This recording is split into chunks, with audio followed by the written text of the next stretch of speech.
Good evening friends. तो pen कहाँ गया? लास्ट क्लास में जो है अपन ने फॉरेन इन्वेजन देखा था, इंडो ग्रीक इन्वेजन और या बैक्टीरिया इन्वेजन, है ना। जो मौर्य डायनेस्टी थी उसके ख़त्म होने के बाद जो बाहर से जो इन्वेजन हुए, बाहर से जो लोग राजाओं ने जिसने भारत में आक्रमण किया उसको अपन देख रहे थे। उनमें सबसे पहले कुछ डायनेस्टीज़ को अपन ने पढ़ा, जिसमें सबसे जो इम्पोर्टेंट थी जिसने मौर्य डायनेस्टी के बाद भारत पर राज किया वो थी शुंग डायनेस्टी, जिसका जो मतलब हेड था उसका नाम था पुष्यमित्र शुंग। और उसके बाद जो है शुंग डायनेस्टी के बाद मैंने आपको ये चार्ट बताया था कि जब मौर्य डायनेस्टी ख़त्म हुई तो उसके बाद इतने सारे लोगों ने राज किया, क्योंकि मौर्यों का राज पूरे भारत में था, नॉर्थ से लेकर साउथ तक, ईस्ट से लेकर वेस्ट तक। वेस्ट में भी मतलब राजस्थान नहीं, और आगे पाकिस्तान, अफ़गानिस्तान, ईरान, इराक तक था, और उधर भी जो है पूर्व में भी बहुत लंबा था, ऊपर भी चाइना के नीचे तक का पूरा एरिया था, और साउथ में भी वो फैले हुए थे, इंडिया के बाहर श्रीलंका और उसके भी आगे। तो इतना बड़ा अगर पूरा राज्य उन्होंने अपना कवर कर रखा था, तो जब वो टूटा, इतना बड़ा राज्य टूटा, तो छोटे छोटे बहुत सारे राज्य उभर कर आ गए। जो नॉर्थ इंडिया में जो ये 4 डायनेस्टी मौर्य डायनेस्टी के बाद राज करने आई, वो थी शुंग डायनेस्टी, कान्वा, सातवाहन और चेदी डायनेस्टी। इन चारों में से जो पहली डायनेस्टी थी वो शुंग डायनेस्टी थी। इसको मैं प्रीवियस क्लास में कवर कर चुका हूँ। जो ये नॉर्थ इंडिया वाला था, ये साउथ इंडिया वाले थे। जो साउथ इंडिया का जो पूरा एरिया था वो इनके कब्जे में आया, जिनमें चेर, चोल और पांडे जो डायनेस्टी थी, पांडे वंश, इन सब के हाथ में जो है साउथ इंडिया आया।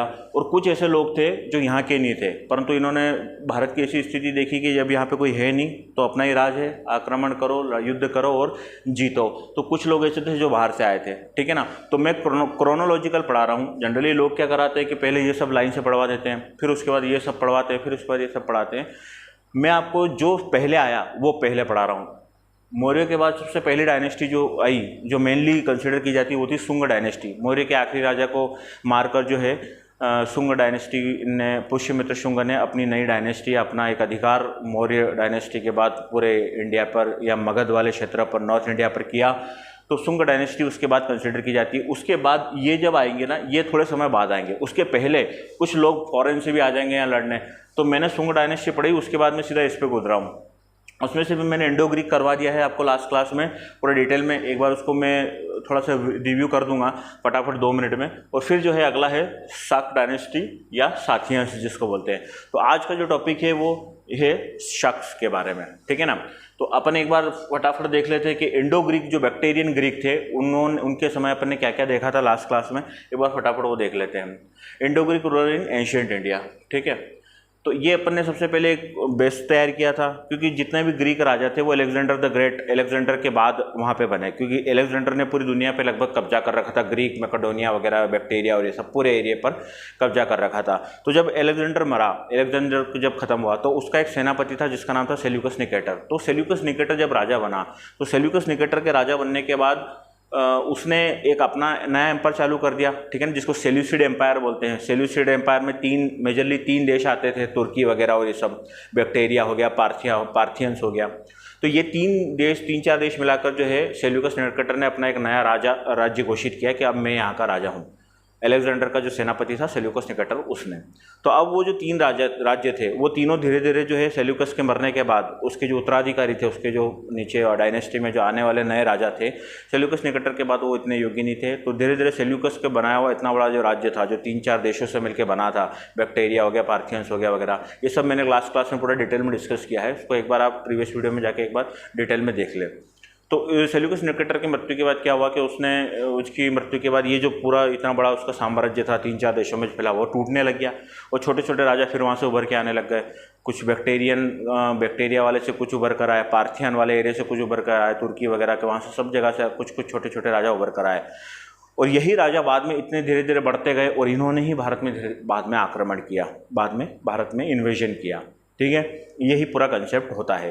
तो ग्रीक इन्वेजन में अलेक्जेंडर के बाद सेल्यूकस निकेटर, और सेल्यूकस निकेटर के बाद जितने भी लोग आए हैं, वो सेल्यूकस निकेटर के जो राज्य था उसके टूटने के बाद जो छोटे छोटे राजा बने वो धीरे धीरे डेवलप होते गए, सेना बढ़ती गई उनकी, और वो फिर भारत की तरफ बढ़े।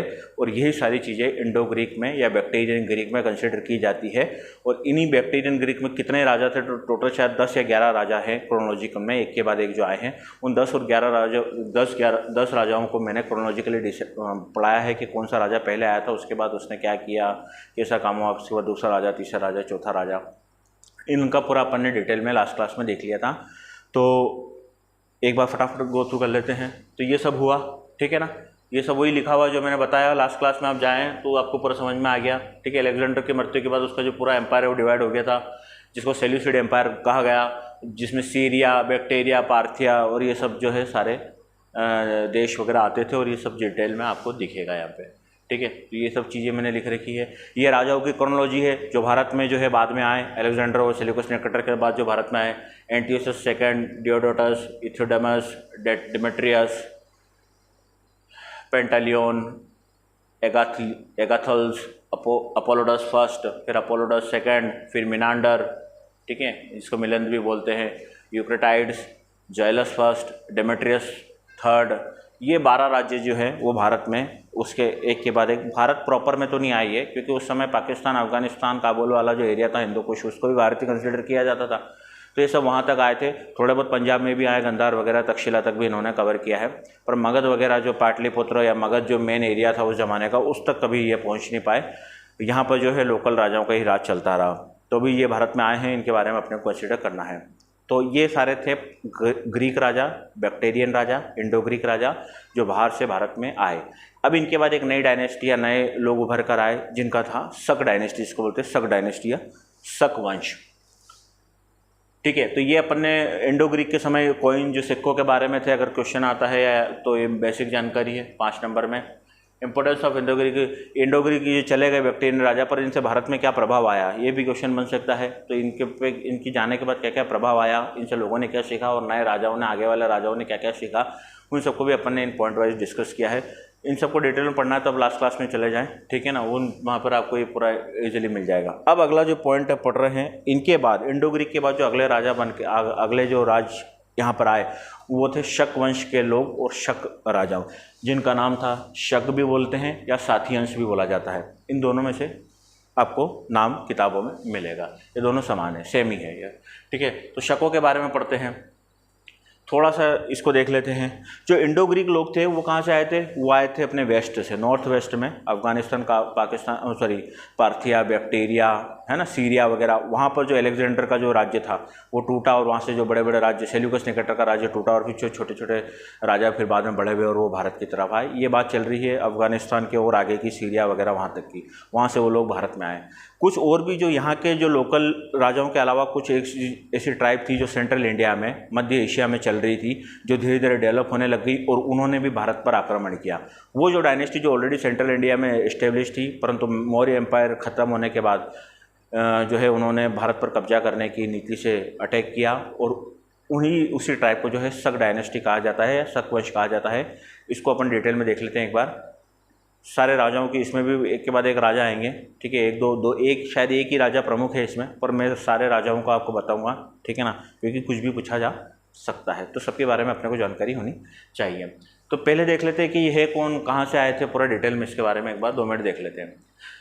The Shakas were the nomadic tribe of the central Asia. ये जो है नोमैडिक का मतलब होता है घुमक्कड़, है ना, ये घूमने वाली जनजाति थी जो जंगल में सेंट्रल एशिया में, मध्य एशिया में घुमा करती थी। इन द शक language it means the Archer, है ना, और इस भाषा का मतलब, इस शब्द का मतलब होता है आर्चर, जो धनुष लेके जो लोग शिकार करते थे। जो कुछ जनजातियाँ होती जो धनुष पे शिकार करती थी, ये वो लोग थे, ठीक है, जो धनुष पे, ये इनका साम्राज्य इतना बड़ा होता गया था कि भारत पर अटैक करने लग गए थे, है ना। इनके पास बहुत ज़्यादा तीर वाले जो तीखे तीर होते हैं, जहरीले तीर होते हैं, ये कंसेप्ट जो था वो शक लोग ही लेके आए थे, क्योंकि ये जो थी एक धनुर वाली, मतलब धनुष लेके चलने वाली ट्राइब्स थी, है ना, धनुष से ही शिकार करते थे, धनुष से मारते थे वगैरह, युद्ध भी धनुष से ही करते थे, ये सब काम जिनका चलता था, ठीक है। शक फॉर द स्किल्ड आर्कर, ये बहुत ही ज़्यादा स्किल्ड लोग थे। They introduce poisonous and the thorny arrow, इन्होंने क्या एक नया कंसेप्ट निकाला था, पॉइजनस, है ना, वो जो तीर होते हैं उस तीर को एक तो तीखा नुकीला कर दिया ताकि वो सीधा शिकार में लग जाए, और दूसरा उसके ऊपर थोड़ा सा जहर भी लगा देते थे, थोड़ा पॉइजन, है ना, किसी का भी बिच्छू का जहर हो गया, स्कॉर्पियन का, या सांप का जहर हो गया, इस प्रकार का जहर लगा देते ताकि सामने वाले को जैसे ही वो लगे और वो जहर से मर जाए, अगर कि तीर से नहीं मरे तो इस प्रकार का कंसेप्ट, ये नया कंसेप्ट विचारधाराओं का ये भाई लोग लेके आए अपने, ठीक है ना। द ग्रीक काल द शख्स, है ना, अब जो ग्रीक भाषा में इन्हीं शख्स को बोला जाता था स्काथिया, है ना, स्काइथिया। इंग्लिश में English word Scythians is direct from the Greek word of the Scythia, है ना। इंग्लिश में इसको साथियंस बोला जाता है, वही जो शक अभी अपन ने शक डायनेस्टी चालू करी, इंग्लिश में इसको साथियंस बोला जाता है, संस्कृत में इसको शक बोला जाता है। ये अलग अलग भाषाओं में इस जनजाति को क्या बोला गया है इसके बारे में लिखा हुआ है मैंने। It is known that the horse were their main means of transportation, और ये घोड़े पे चल के जाते थे, तीर वगैरह धनुष लेके और शिकार करते थे, और ऐसे ही इनका काम चलता था। After the fall of the Mauryan Empire, northwest India was rapidly besieged by various invaders from the central and west Asia. The Indo-Greek rule lasted in 180 BC to be approximately 55 BC. The Shak, also known as Indo-Scythians, conquered northeast India beginning in the 1st century. ये वही लिखा हुआ है कि जब Maurya dynasty खत्म हुई तो सन 180 BC से 180 ईसा के 180 साल से लगभग 55 साल तक, ये जो लगभग 130 साल का 125 साल का जो समय है, इस समय तक तो वो जो फॉरेन इन्वेजन थे इंडो ग्रीक और जो बैक्टीरियन ग्रीक जो इसके पहले आए थे वही चलता रहा 120-125 साल तक, तो उन्हीं का अटैक चलता रहा। उसके बाद ये लोग थोड़े एक्टिव हुए और इन्होंने भी जो है नॉर्थ इंडिया में ऊपर की तरफ से, सेंट्रल इंडिया में ऊपर की तरफ से जो है भारत पर अटैक किया, और ये जनजाति के बारे में भारत पर इन्होंने राज करने की बात कही है। अब देखेंगे the Greek were followed by the Shakas, है ना। Shakas were divided into 5 branch. जो शक डायनेस्टी थी, जो शक वंश था, ये 5 ब्रांचों में या 5 कबीलों में भारत में आई थी, और हर कबीला अपने अपने अलग अलग क्षेत्र में रुका और वहाँ पर उसने अपना डेवलपमेंट किया, वहाँ पर उसने लड़ाई करी और वहाँ पर ही उसने अपना जनसंख्या वगैरह बढ़ा के अपना राज किया। तो ये 5 जगहों पर ये 5 कबीले अलग अलग जाकर रुके और वहाँ पर इन्होंने राज किया। 5 कबीले कहाँ कहाँ रुके? One branch of Shakas was powerful in the upper Deccan. एक ब्रांच जो थी वो दक्कन, है ना, जो दक्षिण के पठार है, जो अपने महाराष्ट्र वगैरह वाला जो एरिया है, तो दक्षिण के पठारों में, वेस्टर्न घाट जिसको बोल सकते हैं, दक्षिण के पठारों में जो है भाई एक ब्रांच वहाँ पर जाकर रुक गई। दूसरा द सेकंड ब्रांच वाला institution of Punjab with the Takshashila is it's capital. जो दूसरा कबीला था, शकों का जो दूसरा कबीला था, वो पंजाब में तक्षशिला वाले एरिया में रहा और तक्षशिला को अपनी राजधानी घोषित किया उन लोगों ने। जो तीसरा वाला था, उन्होंने जो है वेस्टर्न इंडिया, राजस्थान वगैरह वाला जो एरिया था, गुजरात, उसको कवर किया। चौथी जो ब्रांच थी वो थी मथुरा, जो सेंट्रल इंडिया वाला जो एरिया था, वो चौथी ब्रांच, चौथा कबीला मथुरा में आकर रुका उत्तर प्रदेश में। And the fifth branch settle in the Afghanistan. और जो आखिरी ब्रांच थी वो थी एक अफगानिस्तान में जाकर रुकी। अफगानिस्तान मतलब पाकिस्तान, अफगानिस्तान, हिंदू कुश। पहले क्या इतनी चीज़ें स्पेसिफाइड नहीं थी कि ये ज़मीन हमारी है, ये भारत है, पाकिस्तान है। पहले सब एक ही था, पहले कोई देश ही नहीं थे, ठीक है ना। तो ये तो सब बाद में नाम पड़े, बाउंड्रियाँ तो बाद में बनी, पहले सब एक ही जैसा लगता था। Among this 5 branch the only branch to maintain to hold over the long time was the branch which ruled in the western India. जो सबसे लंबे समय तक जो भारत में ब्रांच रुकी वो थी वेस्टर्न इंडिया वाली, है ना, जो राजस्थान वगैरह इस एरिया में क्षेत्र में फैली थी वो सब। अब इसमें केवल राजस्थान नहीं है ना, ये मध्य प्रदेश वाला एरिया भी आ जाता है, इसमें गुजरात भी आ जाता है। तो उस समय इतनी बॉर्डर नहीं थी, उस समय राज्य भी नहीं थे। ये मोटा मोटा अनुमान है कि ये लोग यहाँ पर रुके होंगे, ठीक है। फिर है तो start of the Shaka eras can be identified from the claim of the rural Chaitanya Scythians, है ना, वगैरह। ये कुछ राजाओं के बारे में बता रखा है, ये राजाओं के बारे में भी आपको डिटेल में बता दूंगा एक बार वो। तो second century BC the internet of the Asia and the claim of the Chinese local attacked by the responsible Kazakhstan who occupied the Scythians, ठीक है ना। तो इसमें और बाद में बता रखा है, ठीक है ना। दूसरी सदी में बीसी में central itinerary clan from the Asia and clan from the Chinese local attacked the area of present day Kazakhstan whose occupied by the Scythians. क्या हुआ जब इन लोगों ने जो है अफगानिस्तान वाला एरिया, कजाकिस्तान वाला जो एरिया, कजाकिस्तान वाला जो एरिया है वो जब इन्होंने कैप्चर कर लिया, तो चाइनीज़ जो लोकल चाइनीज़ ग्रुप थे, जो चाइनीज़ कबीले थे, उन लोगों ने भी यहाँ पर अटैक किया, जो सबके इन अंडर में आते थे, जो सेलिब्रेटेड फ्रॉम द मूड। और जैसे जैसे चाइनीज़ लोगों ने अटैक किया, उनको मार्शल आर्ट कुंफू आते होंगे, तो इन लोगों को दौड़ा के मारा होगा, तो ये लोग भागे, ठीक है ना। और भाग के कहाँ हैं ये, और भाग के उधर गए वेस्ट में, जहाँ गए बैक्टीरिया और पार्थिया में। ये कौन से राज्य हैं? ये वो राज्य थे जो सेल्यूकस निकेटर के अंदर में आते थे, ठीक है ना। After vanquish the Parthians ruler they move toward the India, ठीक है ना। और वापस जो है पार्थिया के राजाओं को हराकर ये लोग भारत की तरफ बढ़े। Scythians were relocated to India and also known as Indo Scythians. यही लिख रखा है कि जो लोग भारत में दोबारा लौट के आए शाक के, उनको बोला जाता है इंडो साथियंस या इंडियो शाक्स। इतनी चीज़ें आपको क्लियर है? एक मिनट इसको आप देखें, एक सेकंड।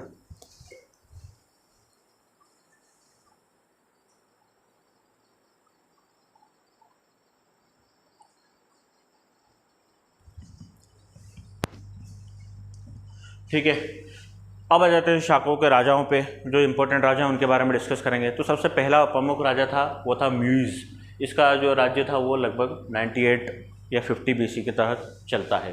ये अलग अलग किताबों में अलग अलग दे रखा है ना, क्योंकि एग्जैक्टली इनके डेट पता नहीं कब आए थे, कहाँ क्या है इनका एग्जैक्टली पूरा टेन्योर पता नहीं था, पहले कुछ ऐसे लिखा नहीं जाता था, कुछ इतना लिखना पढ़ना आता नहीं था, तो ये जानकारी जो है अनुमानित है ना। तो आप उस हिसाब से देखें कि ये म्यूज़ जो था वो ईसा से लगभग 50 साल पहले की बात चल रही है। उस समय शकों का पहला राजा बना था, कबीलों का राजा। तो भैया ये मूज जो था आल्सो ने, और इसका दूसरा नाम था मोगा, है ना, इसी का दूसरा नाम था मोगा, ठीक है। और ये सबसे पहला इंडो साथियन से इंडो शक वंश का पहला राजा इसको कंसिडर किया जाए। इसके पहले भी होंगे पर नाम नहीं आते, पते नहीं उनके। तो ये पहला राजा कंसिडर किया जाता है माउस, ये इसका दूसरा नाम है मोगा। मोगा जो है वहाँ का पहला राजा था। He ruled over the Gandhara, present Pakistan, Afghanistan. और जो मोगा है इसने आज के वर्तमान के पाकिस्तान और अफगानिस्तान वाला जो गांधार वाला एरिया है उस पर इसने राज किया था। He invaded the Indo Greek territory but successful, है ना। ये इंडो ग्रीक के तरफ भी वहाँ चला गया था, इंडो ग्रीक वाली टेरिटरी में जहाँ ग्रीक लोग वगैरह रहते थे, पर उन लोगों ने दौड़ा दौड़ा के मारा होगा क्योंकि उन लोगों की सेना बहुत अच्छी थी। तो ये लोग जो है वहाँ से हार के चला गया Moga. His capital was Sirkap, Punjab Pakistan. इसकी जो राजधानी थी वो थी सिरकप। ये सिरकप एक शहर था पंजाब में। ये कौन सा पंजाब है? पाकिस्तान वाला। पाकिस्तान में भी पंजाब है ना, जैसे भारत में एक पंजाब राज्य है, पाकिस्तान में भी पंजाब है। उसमें एक शहर था, उसमें एक जगह का नाम है सिरकप, वो राजधानी थी। Many constitution by the Mogas have been found, they contain Buddhist and also Hindu symbol. इसने जो सिक्के चलाए थे उसमें बुद्ध भगवान के या बुद्धिज़्म के और हिंदुओं के भी सिंबल मिले हैं। The language use in this कौन सा? Greek and Kharosthi. और उन सिक्कों पर जो भाषा लिखी गई है वो या तो ग्रीक है या फिर खरोष्टी है, ये दो भाषाएं हैं। His son Azaz I acquired the remaining Indo-Greek territory by defending Hippocrates. He issued a large number of the copper coins in, है ना। और इसका जो बेटा हुआ, इसके बाद जो इसका बेटा हुआ वो एजेज वन हुआ, और एजेज वन ने भी जो है हिप्पोक्रेट्स को जो है हराकर कॉपर के और सिल्वर के कुछ सिक्के चलाए अपने दौरान। Some source of indicate the assume of the title of the Maharaja Mahatma, है ना। और किसी सिक्कों में इसको एक एजेज वन को टाइटल दिया गया है Maharaj Mahatma. And his coins bearing the image of Indian deity Shiva and Buddha. और इस एजेज वन के जो सिक्के हैं उन सिक्कों पर जो है शिव और बुद्ध की प्रतिमाएं बनी हुई थी, ठीक है। इसी वजह से और किसी सिक्कों पर इसका नाम महाराज महात्मा महाराज के नाम से भी इसको बताया गया है। तो ये पहला राजा था, उस पहले राजा शक डायनेस्टी का पहला राजा जो भारत में आया, जिसका नाम था मोगा। भारत मतलब पाकिस्तान वाला, है ना, पाकिस्तान और गांधार वाले क्षेत्र में था। ये एमपी, राजस्थान, दिल्ली वगैरह उस क्षेत्र में नहीं, पर ये सब एक ही देश था। तो ये भारत में शकों का पहला राजा था जो पाकिस्तान के इस क्षेत्र में राज करने गया था।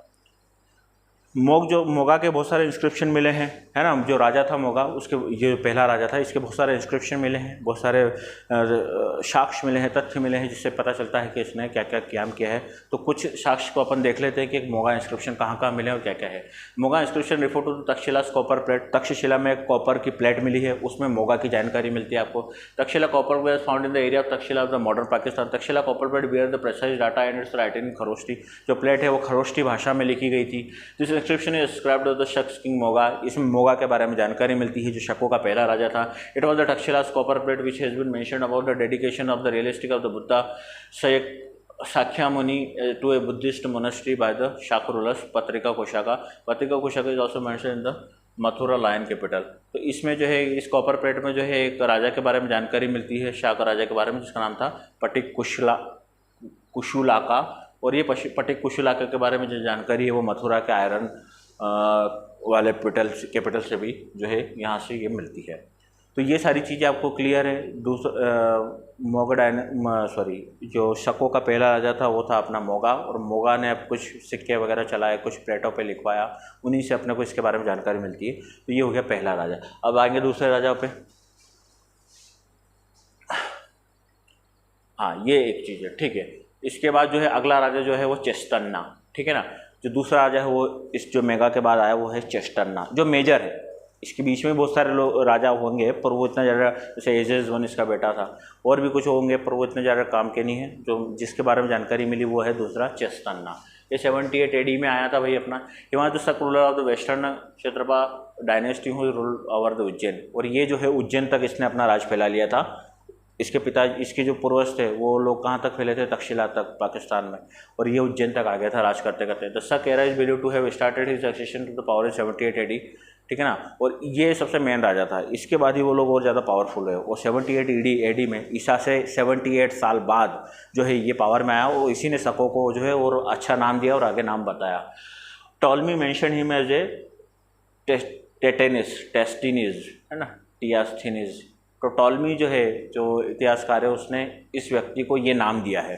ठीक है, ये टाइटल आप याद रख लें, कभी पूछा जाए ये किसके लिए यूज़ किया जाता है या किसने दिया है। He was the founder of the one of the two major Shakas dynasty in the north west India, the Bhadramukhs. और इसने जो एक नई शाकों की भी, जो शक डायनेस्टी है उसमें भी एक नई ब्रांच जो है इसने खोल दी, जिसका नाम था बद्रमुक। उसका जो है ये मतलब इसने चालू करी थी, उसका मेन ये आदमी था। द अदर डायनेस्टी वाज जो है वो उसका नाम है शाह क्षत्राज and included the kings of the year was defeated by the Satavahana kings Gautamiputra year. ठीक है ना। और जो दूसरी डायनेस्टी थी वो ये थी जो नाम आप पढ़ रहे हैं। और इसने जो है इस वंश के राजा, जो इस डायनेस्टी के जो राजा थे, उसने बाद में गौतमीपुत्र सतकर्णी जो है, जो सातवाहन राजा, जो सातवाहन डायनेस्टी है उसके राजा, जो महान राजा होगा, उसके बारे में डिटेल में पढ़ना है अपने को आगे, उसको हराकर जो है इतना बड़ा काम किया था। तो मतलब वो बड़ा राजा इनकी सैन्य पावर को बारे में बताता है। तो ये था दूसरा राजा जिसके बारे में अपने को देखना था। इसके बाद जो सबसे इम्पोर्टेंट है, जो शकों में पढ़ना ही इसीलिए क्योंकि ये राजा है अब तीसरा, और ये सबसे इम्पोर्टेंट राजा है। बस इसको आप 2 मिनट देख लें, ये सबसे इम्पोर्टेंट है। ठीक है ना। रुद्रदमन फर्स्ट, ये सबसे इम्पोर्टेंट है। और क्वेश्चन आएगा अगर शक से तो मेरे को लगता है वो इसी से आएगा, क्योंकि बाकी सब तो ऐसे ही थे। पर ये व्यक्ति वाकई में जो है इसके बारे में पढ़ने लायक है ये चीज़। ठीक है ना। इसने अपना राज्य चालू किया था सन 130 BC, ईसा से 130 साल बाद। ठीक है ना। और लगभग 20 साल इसने राज किया, 20 साल ये राजा रहा। He is the consider the greatest of the Shaka rulers, ये सबसे महान राजा था शकों का। He is from the western Kshatrapa dynasty, और जो 2 डायनेस्टी बनी थी ना पिछली बार, ये इस जो वेस्टर्न क्षत्रपा है इसका जो है ये भाई अपना राजा था। ठीक है ना। He was the grandson of the Chastana, और ये चेस्तन्ना का जो है पोता था। जो चेस्तन्ना इसके पहले ये था, ये इसका पोता था ये रुद्रदमन। ठीक है। हिज किंगडम इंक्लूड, इसके राज्य में क्या क्या था, कोंकण थे, Narmada valley, Kathiawar, other part of the Gujarat and Malwa. मतलब इसने गुजरात मालवा वाला जो एरिया है, उज्जैन हो गया, मालवा वाला, और गुजरात में काठियावाड़ वगैरह, ये पूरा जो क्षेत्र है, इस पूरे क्षेत्र पर जो है रुद्रदमन ने बहुत बढ़िया काम किया है और अपना राज किया है। He conducted the repair work of the Sudarshan lake at Kathiawar. Kathiawar जो है उसमें वहाँ पर एक लेक है सुदर्शन लेक। ये बहुत बार क्वेश्चन आता है, बहुत बार प्रीलिम्स में भी आता है, वनडे एग्जाम्स में भी आता है कि सुदर्शन लेक है उसका पुनरुद्धार, ठीक है ना, रिनोवेट किसने करवाया था। तो अपने रुद्रदमन फर्स्ट, जो कि एक शक राजा था या शक डायनेस्टी का राजा था, उसने इसका ठीक करवाया था। He married a Hindu women and had converted into हिज्म। इसने एक हिंदू महिला से, क्योंकि ये तो लोग तो शक लोग थे, वो शक मतलब सेंट्रल एशिया, वो कहीं से आए थे, उन लोगों को तो हिंदू तो पता नहीं थे, परंतु इसने एक हिंदू महिला से यहाँ पर, क्योंकि ये यहीं पे राज करते थे, तो एक हिंदू महिला से शादी हुई, और शादी होने के बाद ये भी खुद हिंदू बन गया। ठीक है। He also issued the first long inscription of the chest in Sanskrit. इसने संस्कृत में जो है इंस्क्रिप्शन भी लिखवाए। He took the title of Mahakshatrapa after becoming Shiva. ठीक है ना। मकाक्षत्रपा का इसने जो टाइटल भी लिया किंग बनने के बाद। He maintained martial marital relationship with the Satavahana. ठीक है ना। और इसने सातवाहन जो डायनेस्टी थी, जो साउथ में सबसे ज़्यादा पनप रही थी, नॉर्थ में सबसे ज़्यादा पावरफुल हो गई थी, उनके साथ एक वैवाहिक संबंध बनाए ताकि इनके ऊपर लड़ाई नहीं हो। वशिष्ठ पुत्र Satakarni was his son in law. जो सातवाहनों का एक राजा था जिसका नाम था वशिष्ठ पुत्र सतकर्णी, वो इसका जो है दामाद बना, मतलब इसने अपनी बेटी की शादी उससे करवाई। But he fought numbers wars with them, पर इसने जो है सातवाहनों के साथ और भी लड़ाइयाँ भी करी है। He regain through the conquest most of the territory previous under. He supported Sanskrit literature and culture. इसने संस्कृत को बहुत बढ़ावा दिया क्योंकि हिंदू धर्म को फॉलो करता था। हिंदू धर्म में तो बस वही सब चलता था पहले। He was during Rudradaman reigns that Yavaneshvara the Greek writer lived in India. इस रुद्रदमन के समय भारत में कुछ राइटर आए, जिसमें से फेमस राइटर है यवनेश्वर। ठीक है ना। ये ग्रीक राइटर था जो इसके कार्यकाल में भारत में आकर रुका। ठीक है ना। ये सब चीज़ें हैं। ठीक है ना। और इसी ने, यवनेश्वर ने ही, जो यवन जटकत किताब थी उसको ग्रीक से संस्कृत में कन्वर्ट कर किया था, इसकी मदद से। ये रुद्रदमन के बारे में अपने देखा। Rudradaman is the best known of the Indian history for is the famous Junagadh rock inscription, है ना। और रुद्रदमन का जो इंस्क्रिप्शन है जो इसने लिखवाए हैं, वो जूनागढ़ में एक इंस्क्रिप्शन है, वहाँ पे जो है शिला पे इसने अपने बारे में लिखवाया और वहीं से इसके बारे में जानकारी मिलती है। एक शक करा जाता है। In addition he published first extended inscription in the Sanskrit. He was the advocate of the Sanskrit literature. ये संस्कृत का बहुत बड़ा वो माना जाता था। ठीक है ना। और ये सब जानकारी फिर जो एक्सप्लॉइट और described in the Junagadh rock inscription, उसकी जानकारी, उसके कामों की जानकारी, इसके एक्सप्लॉइट्स की जानकारी कहाँ जूनागढ़ के इंस्क्रिप्शन में मिलती है। जूनागढ़ रॉक इंस्क्रिप्शन से he was chosen as a protector by all the caste, सभी इसमें जानकारी मिलती है। ही डिफीटेड सतवाहनी, और इसने सातवाहनों के राजा सतकर्णी को 2 बार हराया, इसीलिए जो है इसको ग्रेटेस्ट शक रूलर कहा गया। तो बस आप इतना याद रखें। तो long reliability between Rudraman and Satakarni was tried to be and away with the family relation, ठीक है ना। और इसने जो है इसके और सतकर्णी के बीच में जो सातवाहन राजा था, इन दोनों के बीच में जो लड़ाइयाँ होती थी उसको ख़त्म करने के लिए एक वैवाहिक संबंध दिए, अपनी बेटी की शादी उनके साथ करी, परंतु उससे कुछ हुआ नहीं, ये लोग लड़ते रहे और वही सारी बातें लिखी है। But this could not stop the enmity between them, ठीक है ना।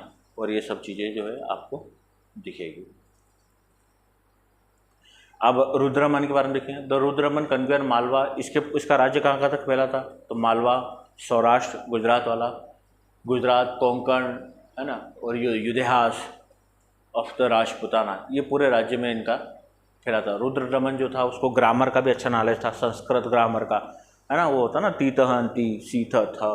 तो successor of Rudradaman ruled till the end of the 4th century, और इसके मरने के बाद, क्योंकि ये तो ईसा के लगभग 130 साल बाद 1st century बीच वाले समय में आया था, इसके मरने के लगभग जो है 250 साल बाद तक भी जो है शकों का यहाँ पर राज रहा, इसके मरने के पश्चात भी, ठीक है ना। इसका राज इतना अच्छा था कि इसके 250 साल बाद भी जो है शकों का राज रहा, ठीक है। और 4th शताब्दी आते तक शक खत्म हो गए थे, ठीक है। 1st century में ये था और 4th तक, मतलब लगभग 200-300 साल इसके बाद भी लोग रहे हैं। Yavanesh was the great from getting influence astrology, ठीक है ना। इसने जो है एस्ट्रोलॉजी के बारे में times of the Rudradaman, Junagadh rock inscription, Junagadh Sanskrit,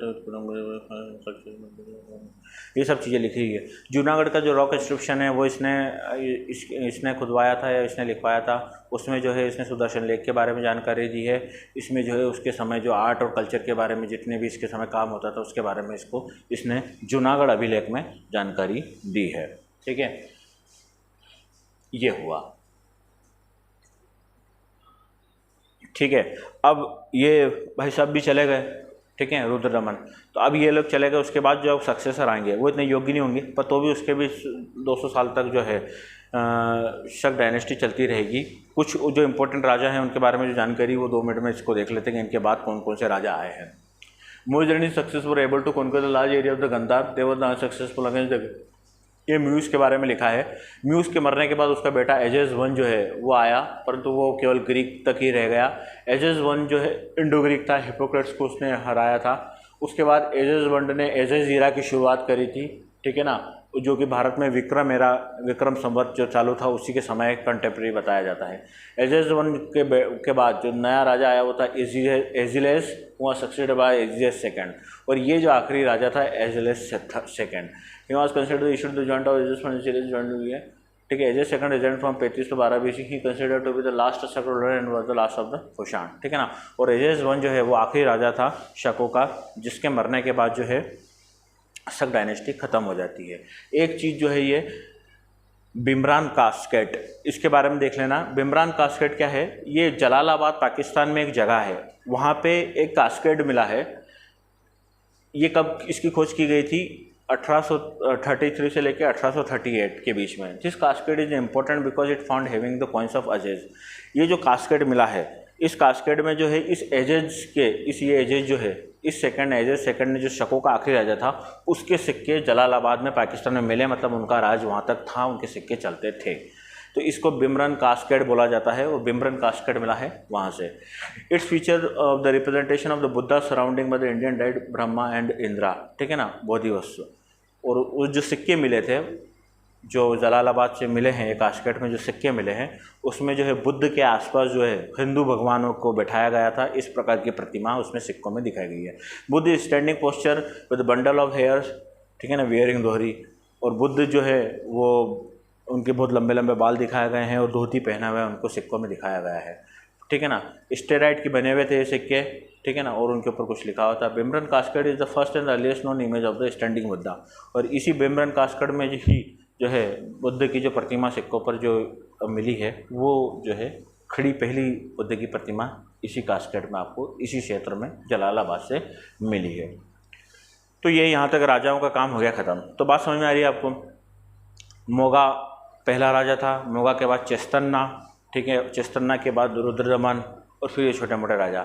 इतने सारे राजा होने के बाद शकों ने बहुत ज़्यादा राज किया पूरे भारत में। कहाँ किस क्षेत्र में इनका राज था? मोस्टली जो राज था वो वेस्टर्न इंडिया पे था, ठीक है। अफ़गानिस्तान से लेके मालवा वाले क्षेत्र तक इनका राज आप कंसिडर कर सकते हैं। पूरे 250 जितने भी साल 4 सेंचुरी तक रहे हैं, 4 सेंचुरी तक। तो इस पूरे 400 साल के कार्यकाल में इन्होंने इतना बड़ा एरिया कवर किया। कौन से राजा के अंडर में कौन सा एरिया था ये अपन ने देख लिया। मोटा मोटा आपको पूरा आइडिया लग गया होगा कि कौन सा राजा कब आया और क्या क्या उसने किया, ठीक है। इतना सब कुछ होने के बाद 400 साल के बाद 4वीं शताब्दी में, ईसा के बाद 4th सेंचुरी में शक डायनेस्टी जो है वो ख़त्म हो जाती है। उसके बाद जो नई डायनेस्टी वो आगे आती है। तो क्यों ख़त्म होती है उसके कुछ कारण थे, है ना। इतनी प्रॉस्पर जो डायनेस्टी थी वो कैसे ख़त्म हो? प्रॉस्पर तो क्या, राजा अच्छे नहीं होंगे बाद वाले। तो ये है अपनी आखिरी स्लाइड जिसमें बताया गया है कि डिक्लाइन ऑफ शकों का जो है पतन क्यों हुआ भारत में। After their defeat at the hand of the Satavahana empire, Gautamiputra Satakarni the second began to decline, ठीक है ना। इनकी लड़ाई चलती रही सदियों तक सातवाहन के राजाओं से, ठीक है ना। रुद्रदमन भी लड़ा था भैया सतकर्णी से, और उसके बाद वाले राजा जो लड़े वो गौतमीपुत्र इन लोगों से, सतकर्णी से फिर से लड़े वो। और ये गौतमीपुत्र सतकर्णी बहुत सातवाहन जो थे वो बहुत ही महान राजा थे और ताकतवर राजा थे।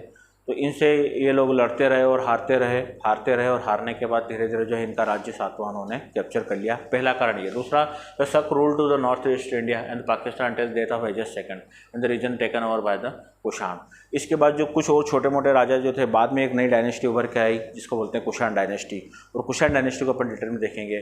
तो सातवाहनों का जो राज्य था, उस सातवाहनों से लड़ाई करने के लिए ये लोग थक गए थे, और थकने के साथ इनका राज्य टूटता गया। जो आने वाले राजा थे वो अयोग्य थे, पहला कारण ये। दूसरा कारण, जो कुषाण डायनेस्टी जो डेवलप हो गई थी, उन्होंने वेस्टर्न इंडिया में अपना कब्जा ज़्यादा करने लग गए थे, और जैसे वो बढ़ने लग गए थे, इनका जो है वो सफाया करने लग गए थे। और ये बता रखा है कि पाकिस्तान और इंडिया के नॉर्थ वेस्ट वाला जो एरिया है, पाकिस्तान और भारत का नॉर्थ वेस्ट वाला जो एरिया है, उसमें जो है एजेस सेकंड की मृत्यु के बाद कुषाणों ने अपना राज घोषित कर दिया था। Their dominance in the western India ended with the 4th century. और वेस्टर्न इंडिया में उनका जो प्रभुत्व था शकों का, वो 4वीं शताब्दी तक आते आते ख़त्म हो गया था। When the last Western Kshatrap Shaka king Rudradaman III was defeated by the Chandragupta II of the Gupta dynasty, ठीक है ना। तो ये अब, और जो इनका जो आखिरी राजा था वेस्टर्न क्षेत्र में, वो था रुद्रसिम्हा III। उसको हरा दिया था चंद्रगुप्त II ने, जो कि गुप्त डायनेस्टी का राजा था। मतलब अब ये बहुत सारा समय चल रहा है ना। इसके बाद अब कहीं पे कुषाण आ गए हैं, उन्होंने भी इनको हराया है। जो सातवाहन है उन लोगों ने भी हराया है। फिर बाद में तो ये गुप्ता आ गए, चंद्रगुप्त मौर्य गुप्ता डायनेस्टी तो थी महान, उन्होंने भी इनको हराया। तो सभी क्षेत्रों से धीरे धीरे जो है जहाँ पे भी लोकल छोटे छोटे दूसरे राज्यों ने उभरने लग गए, उन्होंने इनको हरा कर वहाँ से इनका काम तमाम किया। तो इसके साथ जो है भारत में शक डायनेस्टी की ख़त्म होता है। हालांकि इनका अच्छा काम किया, ठीक है, रहे खुश रहे। 4 इनके उत्तराधिकारी भी जो है लंबे समय तक रहे और इनकी डायनेस्टी अच्छी चली। ये सारी स्थिति क्लियर है अपने को। तो आज जो है शक डायनेस्टी के बारे में अपन ने डिटेल में देखा। तो कोशिश करें आप इससे ज़्यादा से ज़्यादा चीज़ें उठाने की, ठीक है। और पुराने वीडियोस आप देखते रहें, उनसे आप नोट्स बनाएं, वो प्रीवियस वीडियोस चैनल पे आपको मिल जाएंगे, ठीक है। ये वीडियोस जो हैं वो सभी एग्ज़ाम के लिए कंटेंटफुल है, क्योंकि ये इन्फॉर्मेटिव है। इस वजह से ये सभी एग्ज़ाम के लिए, चाहे आप मेंस दें, MPPSC मेंस दें, प्री दें, UPSC प्री दें, मेंस दें, या फिर आप SSC CGL CHSL और क्या क्या होते हैं, रेलवेज़ होती है, उन सभी में जो है वन लाइनर रुद्रदमन के बारे में आपसे पूछा जाएगा, सुदर्शन लेख के बारे में पूछा जाएगा, जूनागढ़ अभिलेख के बारे में पूछा जाएगा। ये सभी चीज़ें सब जगह पूछी जाती है। तो कोशिश करें चीज़ों को अच्छे से अच्छा उठाने की, मेहनत करें। वीडियो अच्छा लग रहा हो तो उसको लाइक करें, शेयर करें अपने दोस्तों के साथ, और अच्छे से तैयारी करें, ठीक है। इसके बाद अपन आगे देखेंगे अगली क्लास में।